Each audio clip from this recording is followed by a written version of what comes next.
All right. All right. It says I'm live, which is good. We're here. Let's see if it actually is coming through. I don't think I should have any problems. I think I'm charged. I got batteries.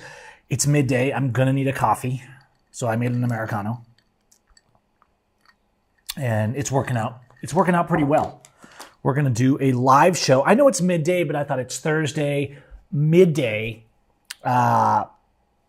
None of us really want to work Thursday midday. Canada Camperman. So I thought we'd go live. And it's better me. Trying to manage. You know my live streams, my live shows are incredibly unprofessional. If there's anything that good that happens in the live show, what makes me a professional is that if anything really important happens in the live stream, I separate it out.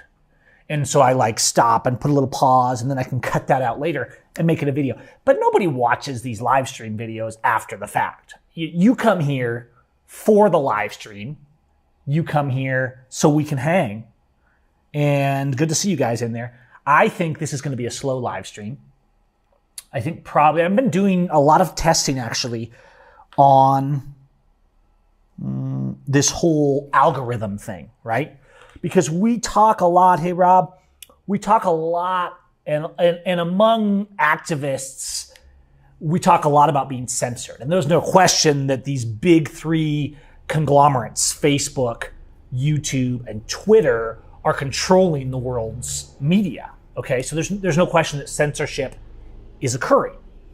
But I think sometimes we have this idea, Andy, ex-neighbor, good to see you. I think sometimes we have this idea that because I have a video that's important to me, or because I speak about important things, and those don't go viral, therefore I'm getting censored. And that's not actually true. Now, as someone who deals with internet marketing a lot for my photography tools and things like that, dealing with Facebook ads, Google ads, YouTube ads, all kinds of ads, right?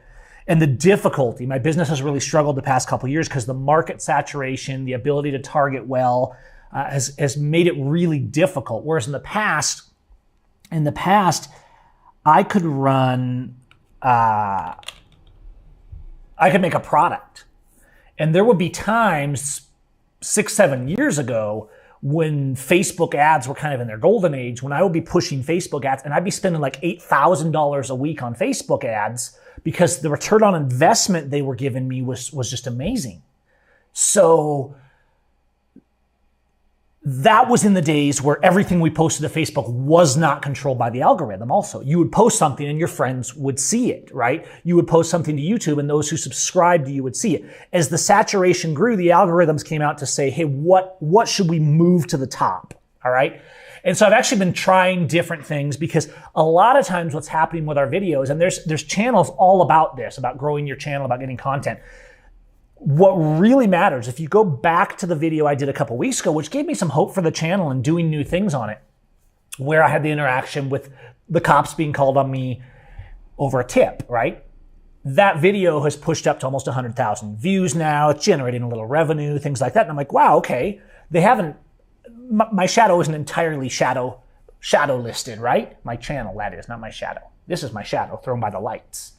So I started thinking, okay, maybe I just need to work more and experiment more. And I've been doing this for a while, thinking about on my various channels, because I have my photo channel, my Seim Studios channel, which is photo and reviews and stuff like that.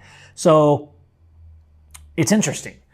And then I've been watching these shorts. And the thing is, I've been posting all these shorts. If you follow my channel, if you want more videos, just go to my shorts tab on my channel. Because if you go to my shorts, I've been posting sometimes 3, 4, 5 shorts a day. And a lot of times people want to see me do little videos. And yeah, I live in Mexico. So there's interesting things happening and people want to see these little things going on the streets and things like that. Sometimes I do live streams from the streets, but the image quality from phones when you're live streaming can be hit and miss.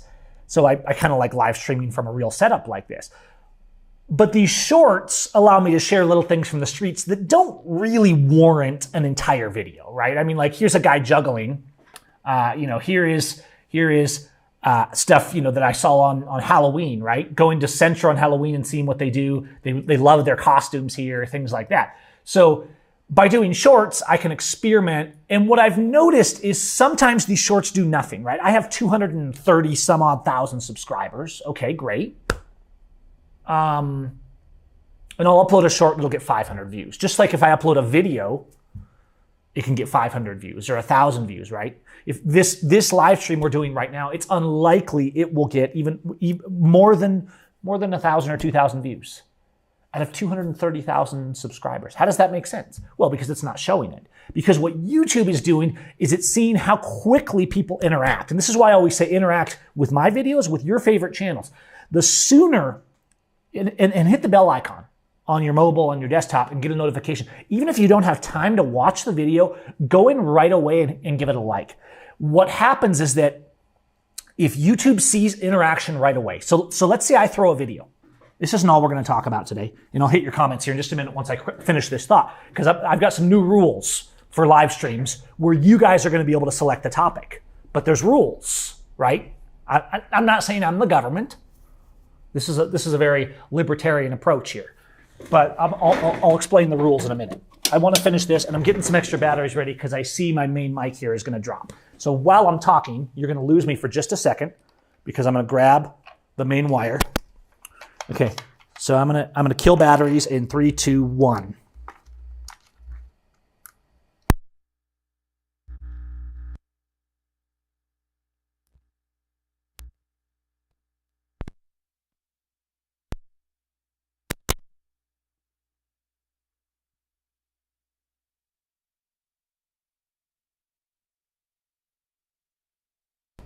And we're back, I think. So that was kind of like watching NASCAR where you have a pit stop and they just like crank through it, except for it was just me. Sorry for that view. It was just me changing a battery instead of, like changing the tires on the car. Still doesn't look very charged, but I think it'll get us through the stream. Hopefully it doesn't fail again. Batteries suck, all right?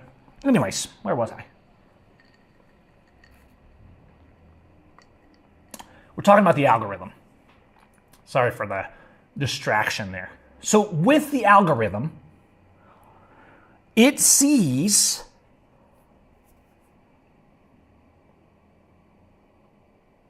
that interaction. So what the subscribers do for a channel and the people that hit the bell is they tell the algorithm people are engaging with this video. And one of the huge differences, I went back and looked at this cop video, right? This one that I did a couple weeks ago.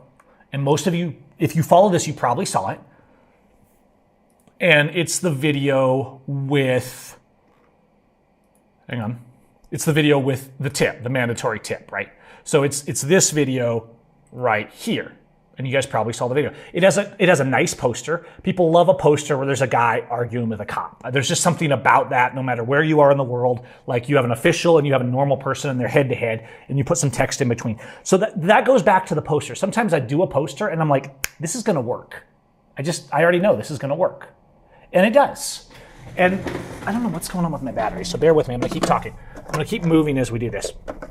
So what's happening is, when you guys, the subscribers, right, you're the channel subscribers, when you see that, oh, the charger was unplugged. No wonder it's not working. Dang, damn it.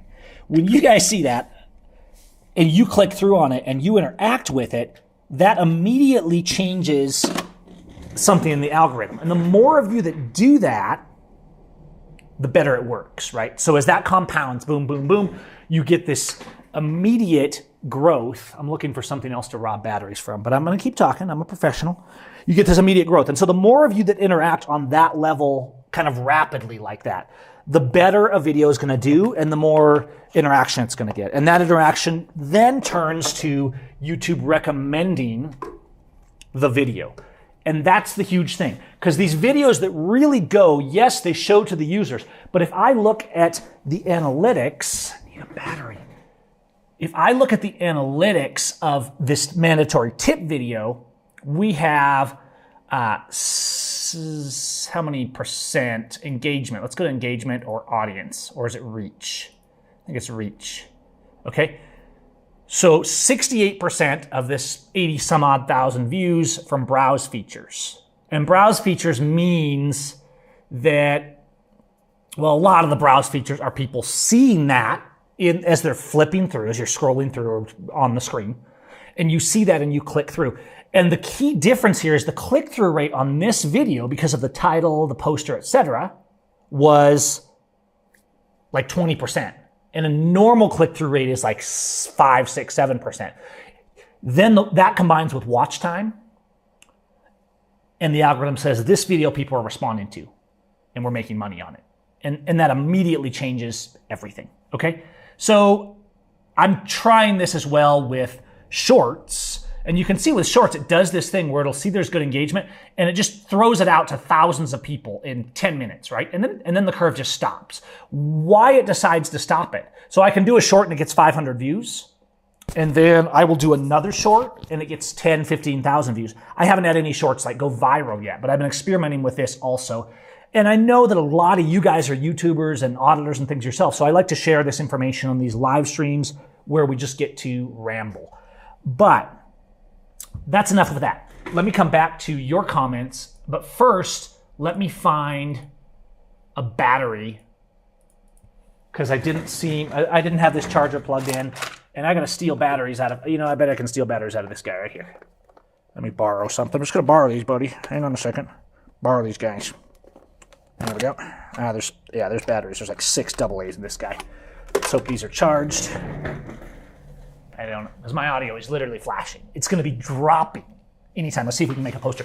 The audio will fail. Okay, that's poster.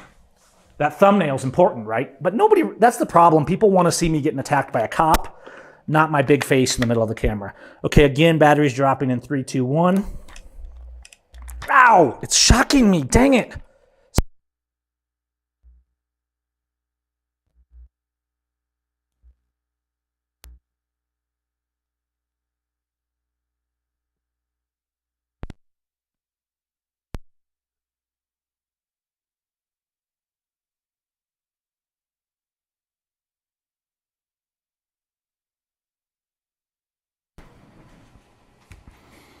All right, it's back. It's back. I think it's working. Now it says I have battery because I stole some good batteries. But yeah, when I have no shoes on, even stocking feet on this concrete floor, anything I touch related in any fashion that's connected to the computer electrocutes me. That's why I was yelling. Not high level, but like bzz. And I think it has to do with the houses are really wired bad here, even though I do filter everything through a UPS on the computer so I don't fry things. I think it's a ground issue or something. Even taking the battery out of a wireless microphone, because the wireless microphone is connected to the camera is connected to an HDMI cable, the HDMI cable is connected to this box over here, and this box over here is connected to the computer, and it still freaking shocks me. It's like, like a 24 volt kind of shock. Not a shock like you actually stuck your finger in a light socket. But it's really annoying, and it does it every time I touch anything. So I put the HDMI key, don't touch the cable. Any metal part of any kind whatsoever.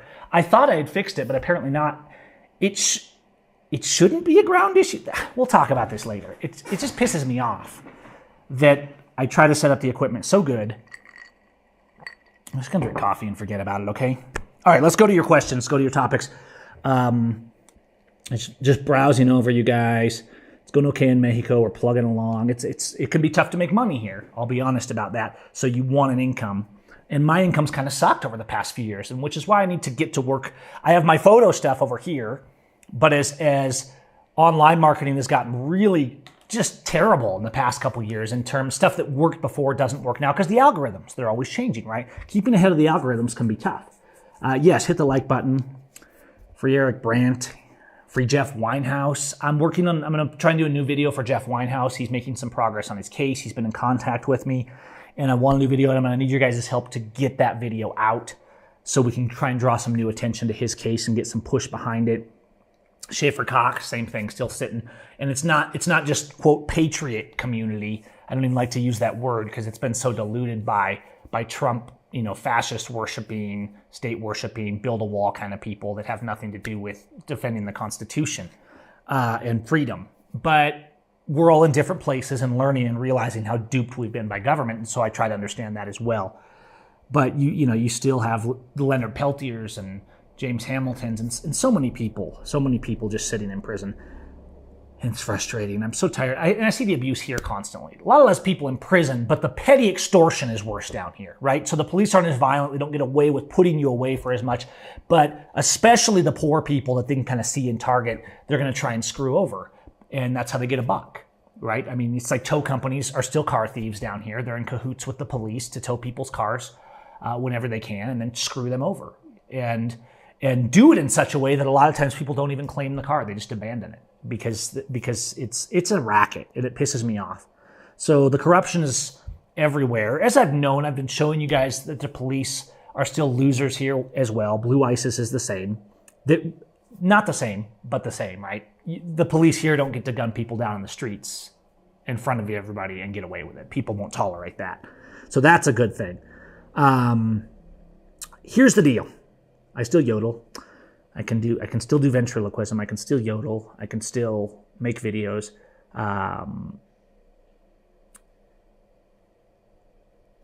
And I'm just looking over all this stuff. Here's what we're gonna do. Let me start this. Here's the new rule for live streams. Okay, I go for 30 minutes on a live stream. That's the new rule, right? Because if I'm not, I love talking to you guys, but if I can't pay bills and keep the light on, I have to go do other work in other places.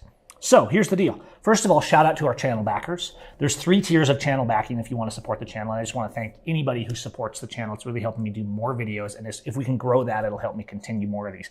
But I also love you guys and appreciate you guys that throw out the super chat. So there's a new rule for super chats in these open format live streams. And it's a live stream on something really specific. But these open format live streams, here's the thing.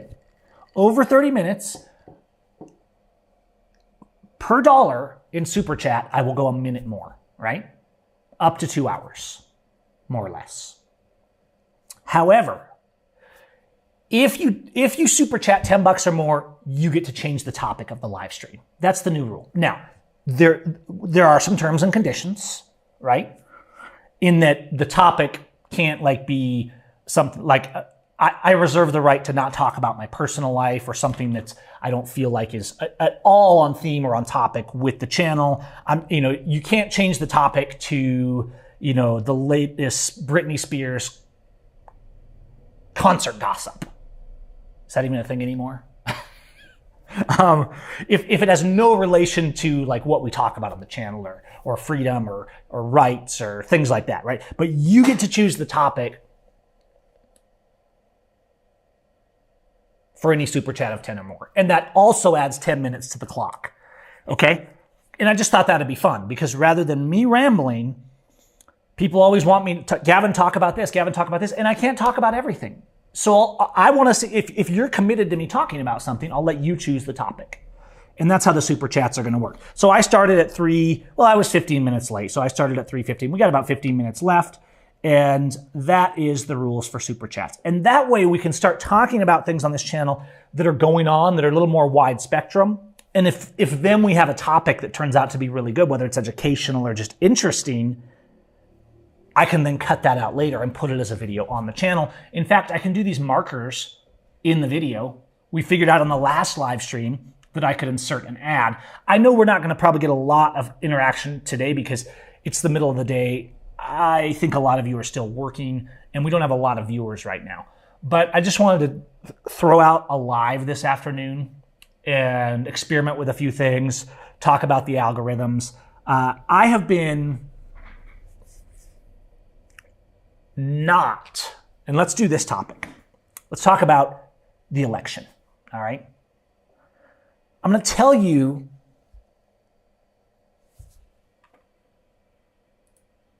hang on, let me mark this. Let's see if this works. I'm going to put a marker, and then I can come back to this and snip it out if I want to. Let's talk about the U.S. election that just went down. Because, the one side was like, oh, you got to vote blue. We got to get these horrible Republicans out of there that want to take away our rights. And when they say rights, they mean that they want to be able to say babies are not human beings, okay? And then you have the right, and they're like, oh, we need a red wave so that our fascism is better and we can abuse immigrants. And I'm like, you're both psychos. Like you're just worshiping your side. So for the first time in the past, I would always at least loosely follow the election, because deeply rooted in our minds, whether we lean, left or right from our upbringing or just the way we've lived our lives, deeply rooted in our subconscious is the idea that maybe this new ruler will save us. And I've said for years, the only one who's going to save us is Jesus, and the new politicians aren't going to do anything. Now, there's people that never vote. It's a vote for violence. I'm not even going to go that far. I've ran for Congress, so I understand the idea of being supported if you're running, but I was running to be an activist and to fight for people and to vote no in Congress. Of course, I didn't get elected because the big agriculture congressmen that could be bought had millions of dollars in funding to make sure that election was won for the people in power. And that's the problem with elections. So if you know someone who's an activist, who's a fighter, and they're trying to make a change, and they're they're running not to make more policy, but to resist policy, to be an activist, or, you say you have a sheriff and he's running so that he can fire all the cops, something like that. I fully understand, go out there and support them, because people that are front runners, that are trying to be leaders and trying to fight, even if they're not doing it exactly like you, I think they deserve your support. But in general, when you actually get to the general election, no one is an option that's really relevant. There could be exceptions, right? But realistically, those of us who actually want to do something good are out by the time you get to the general election. We don't make it through the primaries. And the system is set up to give us the illusion that our vote has control. Now, this doesn't even enter the people, every time that people's politician, that their idol doesn't win, right? They're like, well, Trump, why isn't Trump in office? They stole it from him. I have no doubt that cheating goes on in these elections on both sides. But this idea that Trump deserves to be in office, that he was anything but another fascist, violating the Constitution, trampling our rights. If you think Trump was a defender of freedom in the Constitution, you need to do a hard stop, and you need to sit down and realize that you've been nationalized, that you've become a flag waver. Ditto if you think Biden or Hillary is going to save the day and restore the country.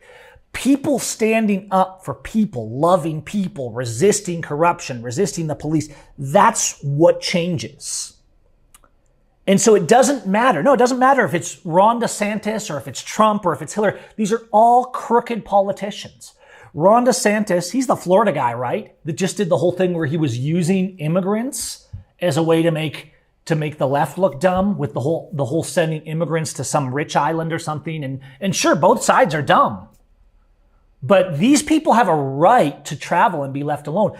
Anyone who says they're for freedom and then says you need permission from government to enter the country has no grasp of our country's history, of the Constitution, or even what a basic level of human freedom is. No one, and I mean no individual at all, needs permission to live and work. If you go back 50, 60 years, you didn't have to go through a border checkpoint to cross from US to Mexico. Have you ever watched a John Wayne movie? You just drove across. You rode your horse across. You walked across. If you wanted to go work, you went and worked. In fact, there was no such thing as immigration controls in the United States till after the Civil War, when the Constitution was essentially scrapped piece by piece, because it was completely illegal, and the Founding Fathers knew it was completely illegal. The Founding Fathers, shortly after the Constitution was written, a lot of them were outraged because the federal government wanted immigrants to register as immigrants after they came to the country. It wasn't even a consideration that you could restrict someone coming into the country. That was never even on the table. They were outraged at the idea that you were even told you had to register. And if you didn't register, I think it was a $10 fine or something like that, supposedly. And they were like, this is ridiculous. This is fascism. It's complete tyranny. This is not what we fought for. So fascism grew early, but all of this fear-mongering, really all this border fear-mongering, and these are criminals coming into our country, invading our states, that came after 9/11, when everyone from the left to the right to the church sold out freedom of their children in trade for the war on terror that George Bush sold us. Same politicians, different day, right? And so, yeah, I get it. Like, I mean, I've been following that Ammon Bundy was running for governor in Idaho. Ammon Bundy and I don't always agree on everything, but I think Ammon Bundy has a good heart and he's a fighter and he's an activist and I respect that. So, like, if somebody lived in Idaho, I get that they would support Ammon Bundy, but do you think the elite are going to let someone like that be in control? People like Ron DeSantis are in charge and allowed to be in power because they know how to play the left against the right, which is a benefit for both sides, and to fuel the hate and the division of whatever's going on in politics in these days. Those are the people that win, the people that can be controlled by large corporate interests and at the same time can fuel whatever narrative is going to be useful for the party elites on both sides. And so I get so tired, like, I didn't even look to see, like, oh, which way did the House win? I don't know. Somebody can tell me. I know they were all saying it was going to be red wave, and yeah, it wasn't, because they're all like, oh, people are fed up. People are fed up with both sides, and yet you keep voting. In the end, how many of you, I won't mock you if you confess, but I want you to think about it. In the end, how many of you went out and voted and said, well, I'm still going to vote the Republican because it's the best, it's not the guy I wanted, et cetera, but it's the best we can get? How many of you compromised? And I started saying this all the way back when Trump started running for office originally. I said, you know what? Our compromise will not give us freedom. And it didn't. Trump was an absolute fascist joke just for this side. And the liberty, patriot resistance, they stopped. They gave up because now their idol was in office. They showed their cards. They showed they didn't really care about freedom and justice. They just cared about their brand of fascism being in control. And Trump played to that. And so if you think, oh, I vote Republican, if we go red, it's going to fix anything. That's just an indication that you haven't read a history book, because it's never fixed anything. Whether it's red, whether it's blue, this whole party thing, this whole like, oh, we got to switch parties, we got to do this. You're just voting for who is going to be in charge of your slavery this year. And that's what I have to say about the election. And I think maybe we should just all stop and think, I get it. I've done the same thing before. I've done the same compromise in the past. I could still vote here from Mexico, but I don't, because none of the tyrants are acceptable to me. I choose none of them, and I don't recognize them as lawful authority. They're simply criminals. And it's always this excuse, Lightspeed. I get it. Like, oh, I just can't stand Biden, so I'm voting for the other guy. If you can stand Trump more than you can stand Biden, there's a problem, right? If I say, oh, well, at least Trump does this. Trump does what? Trump abuses the immigrants. He wants to fill prisons. He wants to lock Edward Snowden in a cage. He wants to take the guns first and put due process later. Trump is a psychotic, egotistical tyrant. He's just your brand of psychotic, and he talks about the things, he at least pretends he hates the things you hate to get you fueled up and fired up so that you ignore the fact that he's really just another narcissistic psychopath that wants to control people. Reality, right? So Trump was actually far more vocal against the Constitution of the United States from what I've seen than Biden. But both of them are in the same camp. Both of them, behind the scenes, are eating at the same table, you guys. And so, if we can't see that, the problem really is with us, and we're getting what we deserve. We're getting the destruction of our freedoms and liberties that we deserve. I see the same thing in Mexico. Voting the same politicians that are screwing them over, that are just bitches for the U.S. politicians to keep abusing them. Mexico wouldn't be poor. It wouldn't be downtrodden. We have incredible amounts of resources here, except for the drug war, the border, right? If there was a natural gradient at the border like there was in the past, the Mexicanos that wanted to go make some extra money up north, they'd go there, they'd work hard, they'd come back. The economy would increase here. The economy would be good there. You would have workers. There would be more equality. All of this is artificial. the economy collapse, the inflation, the inability to travel, the insane police, the violence from the drug war, all of that was created by the people that you continue to vote for. And then you say, this is insane. We have to make a change. And then you vote for people that are literally doing the same thing over and over and over again, and you expect different results. So no, I didn't vote for another tyrant. And that's enough for this. Thank you all. Peace. Okay, that's one topic. We're about to 30 minutes, so I'm going to close it out here pretty soon if we don't get a super chat. I'm just going to be honest. I'm cutting it off at 30 minutes. Super chats, $1 adds 1 minute to the show, and if it's 10 or more, you get to change the topic. That's the rule. Because this is fun, but I have so much work to do. But we are up a few. We're to 42. So, yeah, try to think about this stuff. I know it's tough. It sucks being a human sometimes. But what else? What else do we talk about? And Lightspeed, I'm here to Mexican National, go to Mexico. Yeah, it's way more free in Mexico. But it is difficult, and it pisses me off because people are really being kept down here because it's the same political crap. Mexico has much more individual freedom, but a lot of street corruption, a lot of poor people that just don't have the energy to fight, right? The police are going to screw them over and take their car for this or that, right? Even though, most of us don't renew our tabs and you get away with it. But then the police will say, oh, there's a person that has no resources, no way to fight. We're going to impound their car and they're never going to get it back because they'll never be able to get it current on the documents or et cetera, right? And they're literally the police. And it varies in state by state what the racket is, of course. And I know the tow companies do this in the States, but it pisses me off so bad because tow truck drivers are car thieves. That's what they are. They're car thieves. If you're a tow truck driver and you work with police or government in any fashion, you're just a grand theft auto. That's all you are. And it's a disgusting profession. The entire goal, and they're exactly the same here, and it's just a racket to steal people's cars and then screw them over to get them back. Just hold them hostage.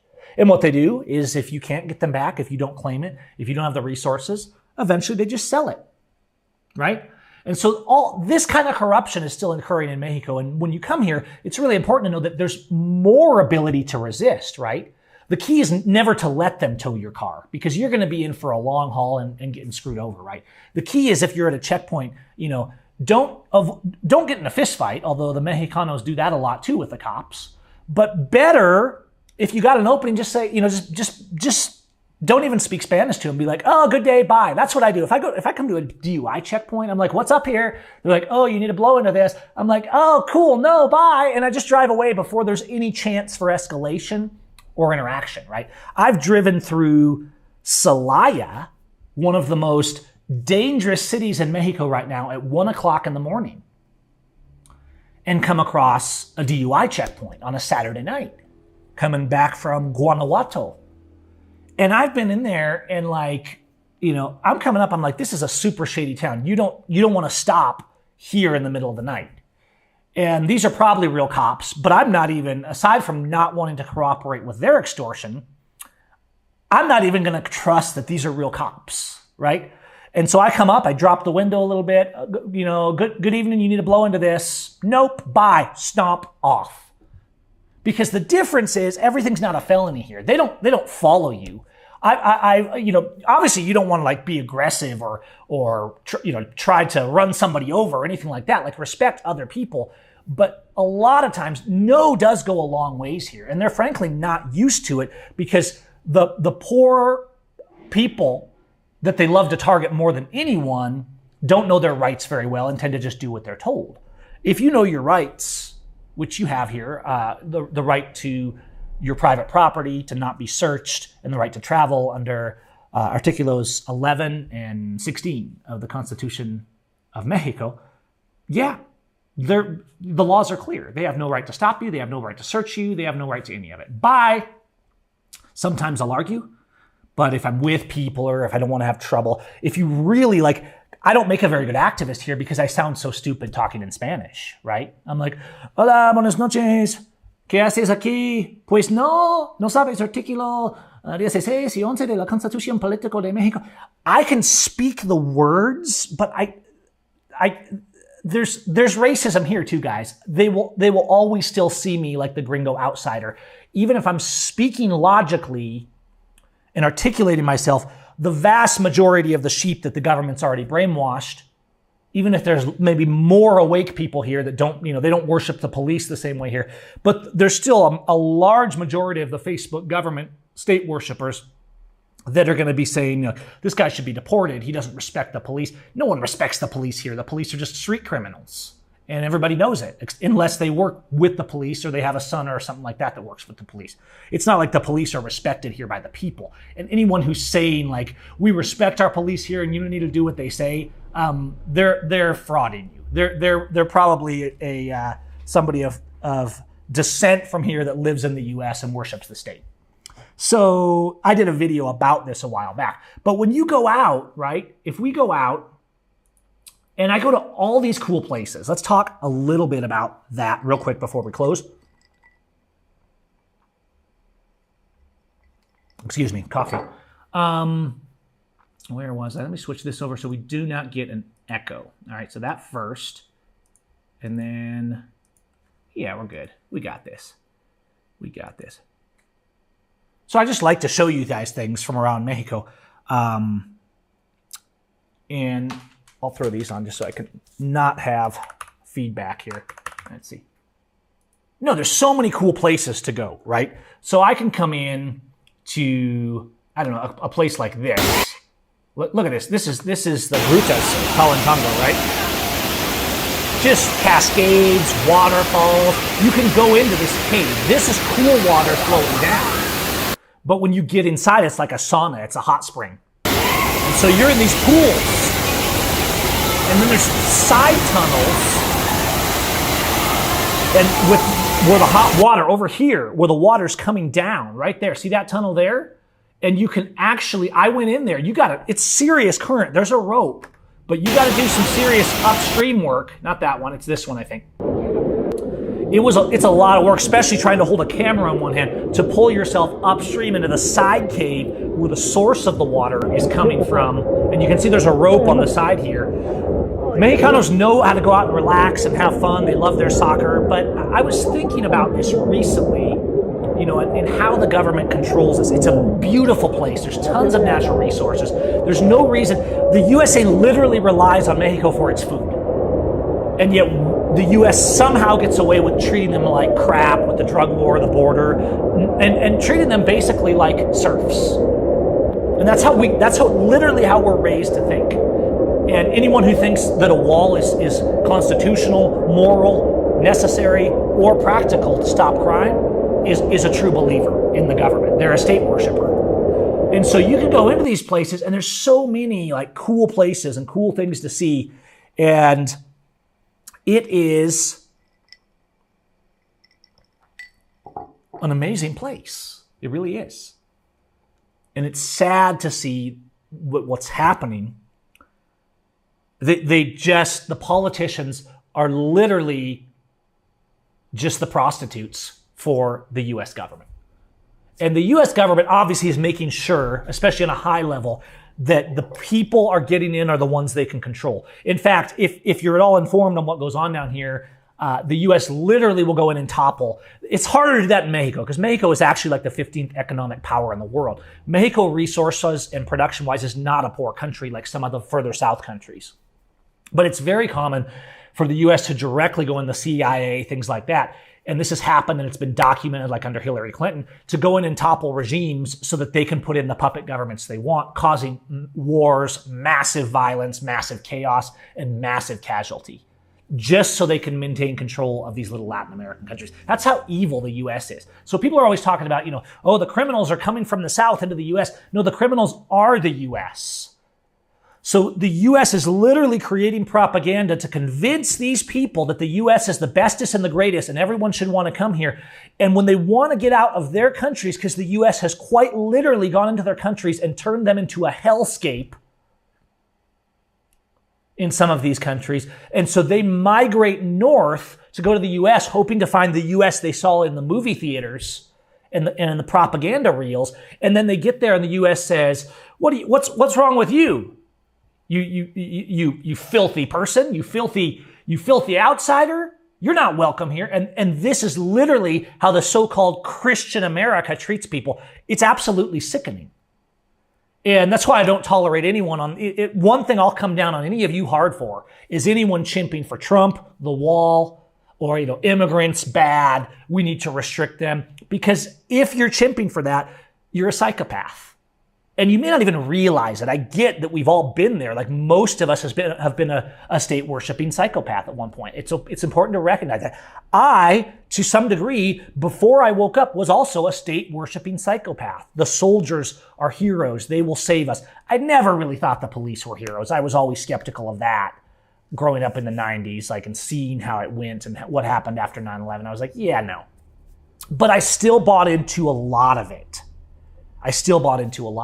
And so the rest of America, because the USA is the United States, all of this is America. The USA is one little slice of America. And they think they have the moral God-given authority, like they have the right of kings, to dominate and control all the rest of the American continent. They're usurpers. They're invaders. They're the criminals. And we continue to elect these criminals. And say, no, it's for America. We have to protect America. You don't. When you're saying America, the people are saying America, America. They literally don't even know what America is. If you showed them a map, they wouldn't even understand that all of this, I'll show you. Maps exist now. They're pretty easy to access, right? All of this here, let's zoom out. This is all America. This is America, all the way down to here, to Argentina, right? Now, so at the gap here, this would be called South America. Mexico is actually the North American continent, and then you have the South America. This is all of this. I can't even fit it all on the map, right? This is all America. Now, because of the way the map's designed, the U.S. is actually designed to look bigger, right? It's actually not the U.S. is very large, and so is Canada, although a lot of it's ice. But the U.S. is actually not as much bigger as it looks on the map, because as you go south, the map actually makes things smaller. And so the U.S. is even faking its size. The U.S. is faking its size on the map, just like Texas is faking that it has freedom instead of being a police state fascist enclave. That's life. That's life. What do you say? Well, you speak the truth. That's what you say. All right, you guys. I think we've covered it. I think I'm going to get going here. Just want to talk about a few things. Stay tuned to my shorts that I'm putting up. If you see my video pop up, hit a like and leave a comment, even if you can't watch the whole thing. But watch time also affects the algorithm. So I'm trying to experiment with this stuff. I'm talking to some of the others, trying to figure out about some collaborations and stuff like that. And we'll keep working. Keep trying to speak the truth. And just don't, it's not about hating people. I get people are brainwashed. And I think what we do, sometimes I can be pretty intense and that puts people off. It's kind of my activist nature of like, no, you're wrong. And I don't want to be culero with people, okay? Doesn't mean we shouldn't be firm. I was thinking about this in Mexico, and I've realized how much they've been brainwashed too. It used to be that our heroes were the warriors, the activists, the people fighting against corruption. And the government figured out that they could switch that. This has been going on for a long time, that they could switch that, and our heroes were football players, right? And they've done that here as well. Our heroes were Instagram stars. Our heroes are models and movie stars. And that's not who should be the heroes. The heroes should be the people fighting for justice. And that's not how the world works. Did it ever work that way? Well, probably in isolated areas, but even less now because you have Facebook and algorithms and TikTok and YouTube, and they, with the government, make sure that who rises as the heroes more than anyone else is the dumbed down, follow along stars of sports, of movies, of television, of things like that, of entertainment. And that's not an accident, because by keeping us with the bread and circus, they keep us subdued. Even though you look down here and there's so much potential here, and I look at the people, especially in Querétaro State, there's no fight. There's no activist resistance. They're just, the government, just the police on the streets just walk all over, especially the poor. And there's so much more ability to resist here because they can't just shoot you and lock you in prison for everything. If people get in a fist fight with a cop, the cops usually go running, right? That's why you don't normally see the cops down here. You don't see a cop screwing with a carload of 6 Chicos because they're going to get their ass handed to them and sent home, right? You see them screwing with a poor man trying to enjoy a Saturday night with his wife and 2 kids, and he clearly has an old broken down car with a burnout taillight, and the tabs haven't been renewed in 10 years. Those are the kind of people the cops are going to screw with, because these parasites that call themselves police and politicians, they're cockroaches. These are the cockroaches that are the dregs of society, and we continue to treat them. It doesn't mean I'm going to go treat them like non-human beings. We always have to remember people are humans, and there's a time to help people, even if they're your enemy. But there's also a time to stand up against them when they're actively abusing someone else. So know the difference. I can lift a helping hand to a corrupt cop who has a broken down car, right? The same as I can to the poor guy. But that doesn't mean that I'm not going to turn on a camera and stand up to that corrupt cop when he's screwing someone over and call him out for the thug he is. Everything is contextual to the time and the place that you are. If you throw away party and faction and you act on values and loving your neighbor. At least that's what I think. So it's interesting. And yeah, I'd like to do some more collaborations. I'd like to do some things to grow the channel. But again, at the end of the day, there has to be revenue. It takes an incredible amount of time to make content. And the reality is people just want to see me get beat up by cops for free. And I can't do that. And so with that said, I've already gone over time because there's been no super chats. And so I'm going to call this a day. Thank you all. We will see you on the next one. And if on the next one, people want to decide the topic, well, I'll put that out there for you guys as well. Keep your guns and oil safe, but most of all, love your neighbor as yourself. We will see you guys soon. Peace out.